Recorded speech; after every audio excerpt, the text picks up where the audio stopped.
ఆషాఢమాసం పేరుకి ఇది శూన్యమాసమైన ముల్లోకాలను పాలించే జగన్మాతను భక్తి శ్రద్ధలతో కొలిచే మాసంగా పిలుస్తారు. నవరాత్రుల తర్వాత అమ్మవారిని పూజించే నెలగా ఆషాఢానికి పేరు. ఈ సమయంలో తెలంగాణ ప్రాంతంలో అంగరంగ వైభవంగా నిర్వహించే బోనాల ఉత్సవాల వెనుక ఉన్న అంతరార్థం ఏంటో మనం ఈ వీడియోలో తెలుసుకుందాం. బోనం అంటే అమ్మవారికి సమర్పించే నైవేద్యం అని అర్థం. బోనం ప్రకృతి అయితే బోనం వికృతి. శివసత్తువుల పూనకాలతో, పోతురాజుల నృత్యాలతో, ఘటాల ఊరేగింపుల మధ్య తలపైన బోనం పెట్టుకొని ఆలయానికి తరలివచ్చే మహిళలు శక్తి స్వరూపిణిగా భక్తి శ్రద్ధలతో కొలిచే సందర్భమే బోనాల పండగ. ఆషాఢమాసంలో ఎంతో విశేషంగా జరిగే ఈ వేడుకలకు కొన్ని వందల సంవత్సరాల చరిత్ర ఉంది.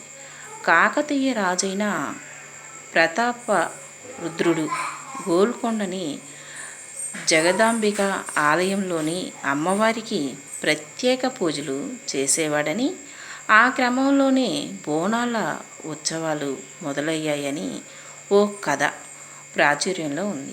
అలాగే హైదరాబాదులో ఈ ఉత్సవాల ప్రారంభం వెనుక మరో ఆసక్తికరమైన కథ నమూనా ఉంది. ఒకప్పుడు భాగ్యనగరంలో ప్లేగు వ్యాధి విపరీతంగా వ్యాపించడంతో ఎంతోమంది ప్రజలు చనిపోయారట. అమ్మవారు ఆగ్రహించటం వల్లే ఈ వ్యాధి వ్యాపించిందని భావించిన ప్రజలు జాతరలు జరిపిస్తే దేవి శాంతిస్తుందని నమ్మి ఈ ఉత్సవాలను మొదలుపెట్టారని చెబుతారు. అలా ఏటా ఆషాఢ మాసంలో బోనాలను తెలంగాణలోని వివిధ ప్రాంతాల్లో అంగరంగ వైభవంగా నిర్వహిస్తున్నారు. అలాగే ఈ సమయంలో జగన్మాత పుట్టింటికి చేరుకుంటుందట. అలా వచ్చే అమ్మవారిని తమ ఇంటి ఆడపడుచుగా భావించి బోనాన్ని సమర్పిస్తే సంతోషిస్తుందని భక్తుల విశ్వాసం. అయితే బోనం అంటే ఏమిటి అనే విషయం మనలో ఎంతమందికి తెలుసు? ఈ వేడుకల్లో భాగంగా ఆషాఢంలో వచ్చే ఆదివారాల నాడు రాగి లేదా మట్టి కుండకు పసుపు రాసి కుంకుమ బొట్లు పెట్టి అందులోనే పసుపు అన్నం లేదా పొంగల్ని వండి దానిపైన దీపాన్ని వెలిగించిన మరో పాత్రను ఉంచి వేపాకులతో అలంకరిస్తారు. ఇలా తయారు చేసిన బోనాన్ని మహిళలు తలపైన పెట్టుకొని డప్పులు చప్పుళ్ళ మధ్య ఊరేగింపుగా ఆలయానికి వెళ్ళి తల్లికి నివేదిస్తారు. తమ కుటుంబాన్ని ఊరిని కాపాడమంటూ వేడుకుంటారు. అసలు ఈ బోనాలనేవి ఎక్కడ మొదలయ్యాయి? ఈ ఉత్సవాలు హైదరాబాద్లో గోల్కొండలో ఉన్న జగదాంబిక ఆలయంలో ప్రారంభమవుతాయి.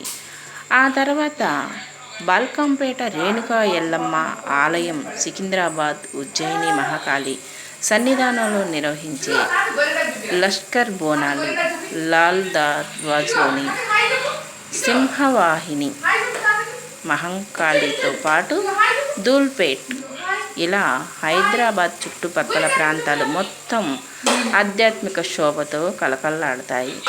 ఆఖరున మళ్ళీ గోల్కొండ కోటలోనే చివరి బోనం సమర్పించడంతో ఇవి ముగుస్తాయి. ఉత్సవాల్లో భాగంగా రంగం పేరుతో చెప్పే భవిష్యవాణికి ఎంతో ప్రాధాన్యమిస్తారు భక్తులు. అయితే ఈ బోనాలు నిర్వహించటం వెనుక మరో కోణము దాగి ఉంది. బోనాల సమయంలో గుమ్మాలకు వేప మండలిని కడతారు. వేప ఆకులకు క్రిమికీటకాలను దూరం చేసే గుణం ఉంటుంది. మహిళలు ఉత్సవంలో భాగంగా కాళ్ళకు పసుపు రాసుకుంటారు. తద్వారా పాదాలకు పగుళ్ళ సమస్య రాకుండా నివారించినట్లు అవుతుందని నమ్ముతారు. కారణం ఏమైనా అమ్మవారిని కొలిచేందుకు ఇది ఓ అవకాశమని అర్థం చేసుకుంటే ఆధ్యాత్మిక ఆనందంతో పాటు ఆరోగ్యాన్ని కాపాడుకున్న వాళ్ళం అవుతాం. ఓకే అండి, మనం వీడియో చూస్తూ అమ్మవారికి బోనం ఎలా సమర్పించాలో, అసలు బోనం వెనుకున్న రహస్యం ఏమిటో విన్నాం కదా. ఈ వీడియో మీకు నచ్చినట్లయితే లైక్ చేయండి.